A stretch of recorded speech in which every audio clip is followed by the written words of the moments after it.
नमस्कार दोस्तों, स्वागत है आपका हमारे YouTube चैनल प्रेरक कहानियाँ में।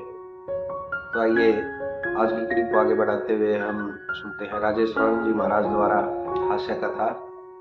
बहुत ही मनोरंजक ढंग से स्वामी जी ने इस कथा का वर्णन किया है।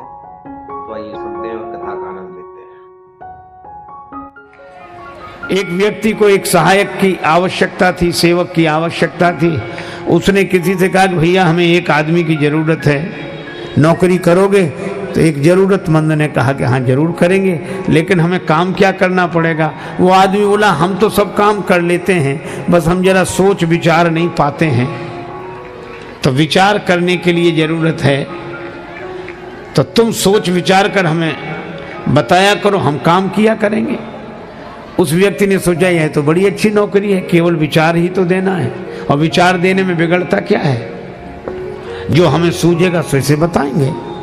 अच्छा ठीक है भाई, हम तुम्हारे यहाँ नौकरी करेंगे, सोच विचार हमारा काम, काम करना तुम्हारा काम। हाँ बिल्कुल ठीक है, तो हमें वेतन क्या दोगे?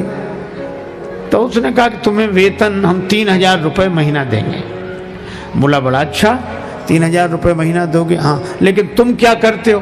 तो उस आदमी ने कहा कि हम तो खुद नौकरी करते हैं। तो तुम्हें कितने मिलते हैं? का 1500, 1,500 रुपये मिलता है। का जब तुम्ही को 1500 मिलते हैं तो तुम हमें 3,000 कहाँ से दोगे? बोले ये तुम सोचो विचारो, इसी के लिए तो तुम्हें रखा है।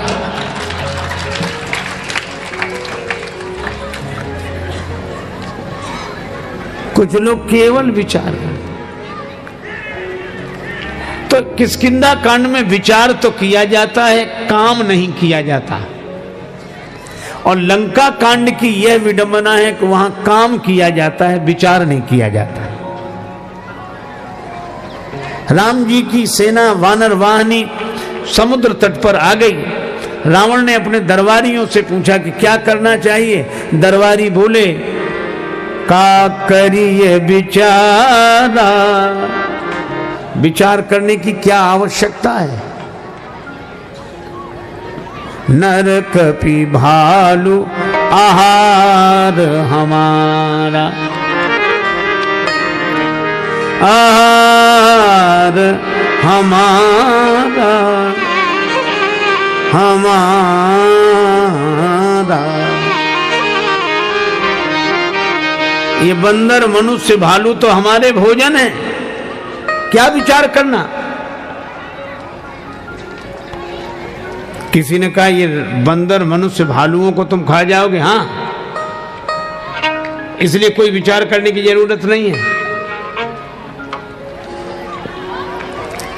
अच्छा, रावण तक यही कहता जो आवई मरकट कटकाई, जिये ही विचारे निश्चर खाई। और ये राक्षस भी कहते हैं कि नर कपि भालू आहार हमारा, और यह भी कहते हैं कि बंदर मनुष्य भालू तो हमारे भोजन है। तो एक ने कहा कि तुम इतने बंदरों को, भालुओं को खा जाओगे? हाँ खा जाएंगे। अरे विचार करो। का खाने पीने में क्या विचार करना? का खाने पीने में भी तो विचार करना चाहिए। तो रावण के दरबारी बोले जो खाने पीने में विचार करे सो राक्षस कैसा? राक्षस तो है ही वह जो खाने पीने में कोई विचार ही न करे, जो आ जाए उसी को खा ले, जिसका मिले उसका खा ले। हाँ? और कोई समझाए तो उसकी खोपड़ी खा जाए।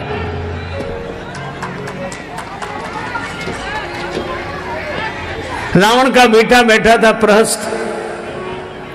प्रहस्त ने कहा कि पिताजी ये दरबारी लोग हैं, इनकी बातों में मत आओ। ये बिना विचारे बोल रहे हैं, ये कह रहे हैं बंदर मनुष्य भालुओं को खा जाएंगे। ये कुछ नहीं कर सकेंगे, ये कभी कुछ नहीं कर सकेंगे। रावण के दरबारियों ने कहा कि यह तो हमारा अपमान है, तुम राजा के पुत्र हो, इसका यह अर्थ तो नहीं कि हमारा अपमान करो। प्रहस्त ने कहा कि अपमान करना हमारा उद्देश्य नहीं है।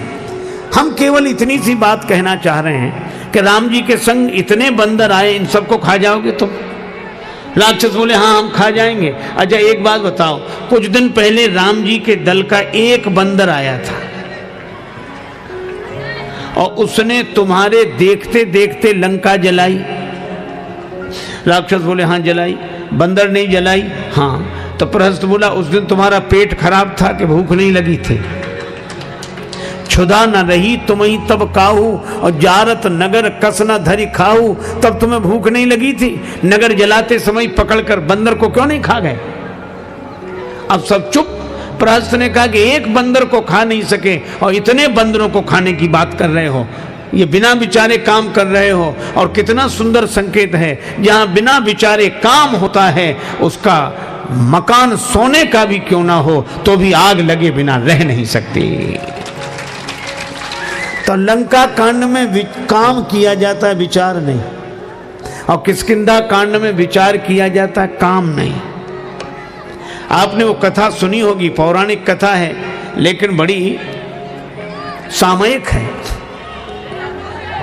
राहु ने अमृत पी लिया, देवताओं का रूप धारण करके भगवान ने चक्र चला दिया, सिर धड़ अलग अलग हो गए। तब से वे दो हो गए, राहु और केतु। राहु माने केवल मुख और केतु माने धड़।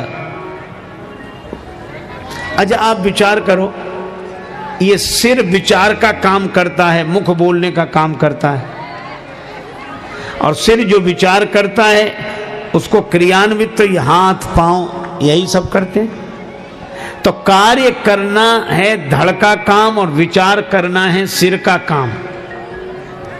अब भगवान के चक्र से ये कट गए तो दोनों अलग हो गए, और इसका अर्थ है कि जो विचार करते हैं बोलते हैं वे कुछ करते नहीं हैं, और जो करते हैं वो विचार नहीं कर पाते। आज यही तो हो रहा है,